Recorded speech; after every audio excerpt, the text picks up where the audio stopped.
My parents kicked me out at 16 so my older sister could move back in with her boyfriend. It's always been obvious that my parents never loved me, but it wasn't until last week, when I turned 16, that I finally got some hardcore evidence. It started off with business as usual, zero celebration, zero cake. But then, they actually surprised me with a gift. Except it wasn't for me, it was for them. They kicked me out of the house. The reason? My older sister, Natalie. She's basically their golden child, and always has been. They've never said why, but I'm socially awkward, and never had a girlfriend. Meanwhile, she was the it girl back in high school. But now she's 8 months pregnant, and on my birthday morning, my parents woke me up and told me to start packing. You see, we have 4 bedrooms, and they wanted one for the newborn, one for my sister, and one for her boyfriend. At my expense, of course. So I was being booted to my uncle's house. I didn't even react, and after a few minutes of silence, they promised to cover all my expenses until I turned 18, as long as it wasn't under their roof anymore. Natalie wasn't even home during this conversation, and I immediately knew that was intentional, so she wouldn't have to witness this train wreck and feel guilty. I thought we had a civil relationship. But at that moment, I knew my family never actually cared about me, and she was no exception. And like any 16-year-old boy being told they're getting kicked out on their birthday, I felt crushed. But I knew nothing I could possibly say would make them actually love me. And that's why I spent my 16th birthday stuffing all my belongings into trash bags. They helped me pack, but honestly, I think they were just speeding up my exit. Once finished, they even drove me to my uncle's place and chatted happily the entire trip. At one point, my mom turned to my dad with a huge smile plastered on her face. "Hey, now that OP's gone, we can finally order some Indian food." When we arrived, I expected some sort of goodbye hug, or even a good luck, but instead, they pulled into the sidewalk and drove off before I even made it to the front door. And when my uncle opened the door, I felt even worse, because he wrapped his arms around me and warmly welcomed me in. I broke down crying, because the whole thing made me realize how terrible my parents actually are. I ended up opening up to him, and he seemed completely shocked by what I said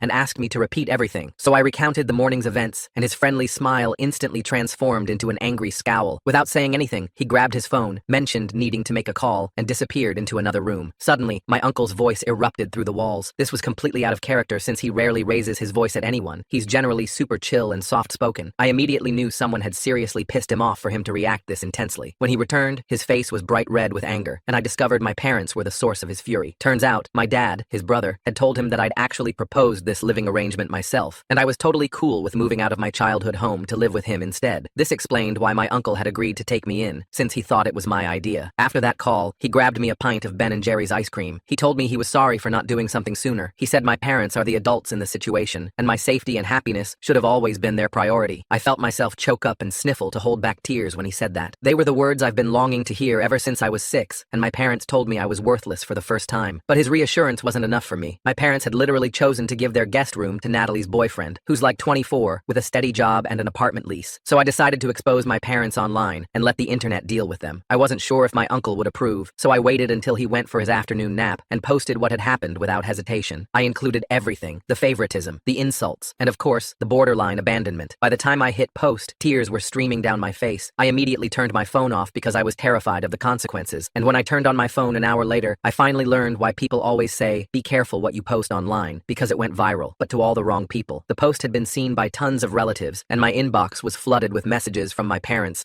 and even my sister. Meanwhile, numerous family members had commented expressing their support. Several had texted offering help if I needed anything at all. That felt uplifting until I read my parents' messages, all filled with rage and hostility. Obviously, they were furious about what I'd shared and demanded I delete the post immediately. My dad said horrible things, even writing that he wished I'd never been born. Painful, but not surprising. My mom's messages were similarly nasty, while my sister's stood out as different. She didn't say much except requesting to speak with me in person if possible. I felt completely overwhelmed by all the responses and just put my phone away again, ignoring everyone for the next couple days. However, I did block my parents since I had zero interest in communicating with them anymore. I knew they were legally obligated to support me financially until I turned 18, and beyond that, I saw no reason to maintain contact. And that's when my uncle finally woke up from his nap. He rushed into the living room where I'd been sitting since arriving and calmly asked if I'd posted something online. After showing him everything, he seemed fine with this approach. And if my dad tried reaching him in the following days, he never mentioned it to me, because we carried on like nothing happened, which confirmed he supported my actions completely. That was all the validation I needed or wanted. For about a week, I had virtually no interaction with my parents, but then they suddenly appeared outside my school as I was leaving, looking absolutely livid. My friends were fully aware of the situation, so they formed a protective barrier around me so I wouldn't have to engage if I didn't want to, but they kept shouting my name until I finally responded. I marched straight up to them and declared I wanted nothing to do with them anymore, but they completely ignored that and insisted I needed to come home with them immediately. I couldn't understand why they suddenly wanted me back when they'd made it crystal clear I wasn't important to them at all. It felt like a desperate attempt to salvage their reputation among relatives, so I refused to go anywhere until they explained what was happening. Trying to understand this abrupt change in attitude, they seemed simultaneously furious, yet determined to bring me home. home. When they said they didn't want my friends overhearing,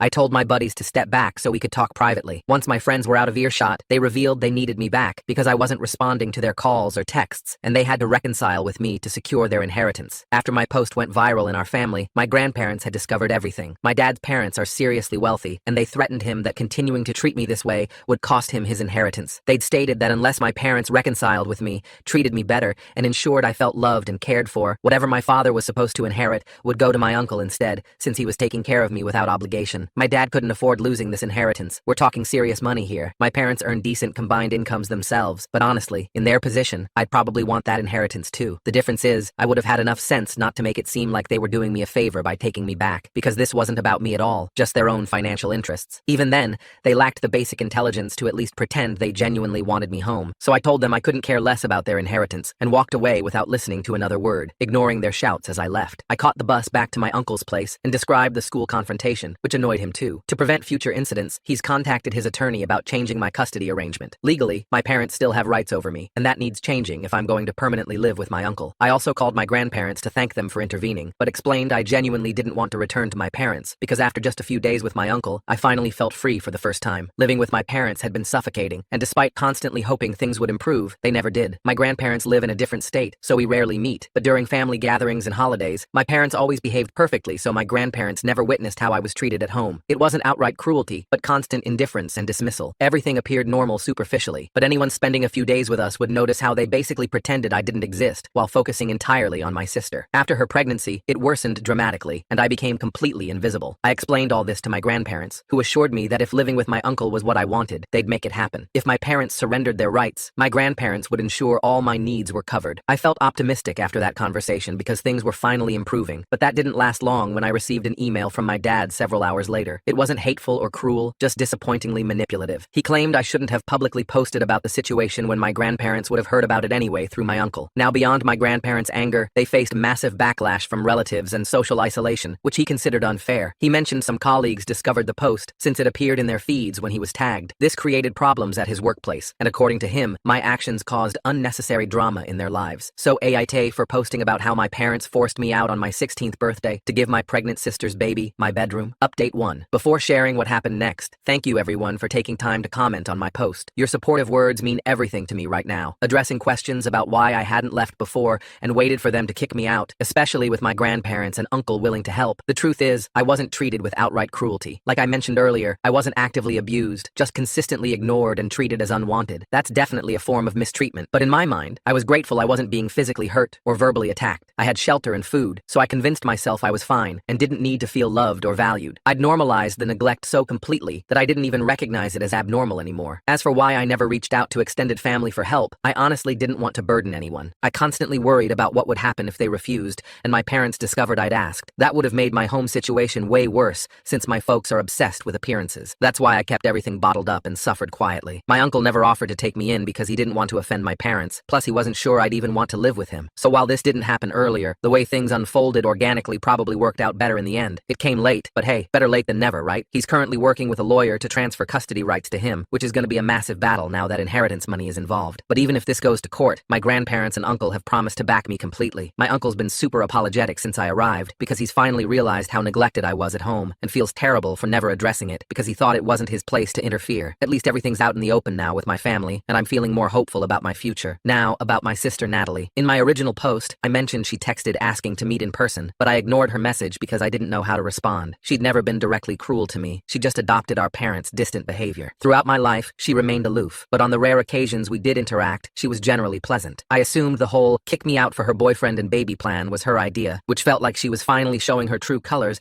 by actively harming me, so I ghosted her message completely. Our relationship was always awkward and tense, but I still preferred her to our parents, since she'd at least be decent whenever we actually spoke. It wasn't her fault our parents favored her so obviously. So 3 days ago, when she texted again asking me to visit, I decided to call and ask why she wanted to see me. I refused to go back to my parents' house where I assumed she'd be, but surprisingly, she told me she was staying at her boyfriend's apartment. She wasn't feeling well enough to go out due to the pregnancy, so she asked if I'd come over to discuss everything happening with our family. She mentioned having several important things to tell me face to face. Out of pure curiosity, I decided to visit. When I arrived, she immediately apologized for never defending me, even though she clearly knew our parents played favorites and consistently dismissed me. They constantly ignored my achievements while celebrating hers, and I was transparently the unwanted child, but she never tried fixing that. She admitted she just felt too uncomfortable confronting our parents, so she let it continue. Since I seemed to be handling the treatment okay, she felt less responsible to speak up. Now she realized how messed up the whole situation was and genuinely wanted to make amends. She also revealed that our parents never discussed the living arrangements with her at all. She was completely blindsided learning they'd kicked me out to accommodate her baby and boyfriend, claiming she had absolutely no idea this had happened. She never requested any such arrangement. Her actual plan was to stay with our parents only until the baby was a couple months old before moving in with her boyfriend. She'd wanted to move out sooner, but stayed solely because our parents begged her to. However, after reading my post, she realized she couldn't continue enabling their behavior and moved out within a week. This sparked a massive fight with our parents, who insisted she was making a terrible decision. They're currently not even speaking because they accused her of being ungrateful and selfish, none of which is true since she never promised them anything. They just made assumptions. So all that drama was ultimately pointless since my parents ended up losing both their kids. At least she apologized for being a crappy sister in person generally, which I forgave because holding on to bitterness wasn't going to help me heal. We cleared the air completely, and she promised the same thing my uncle did, that from now on,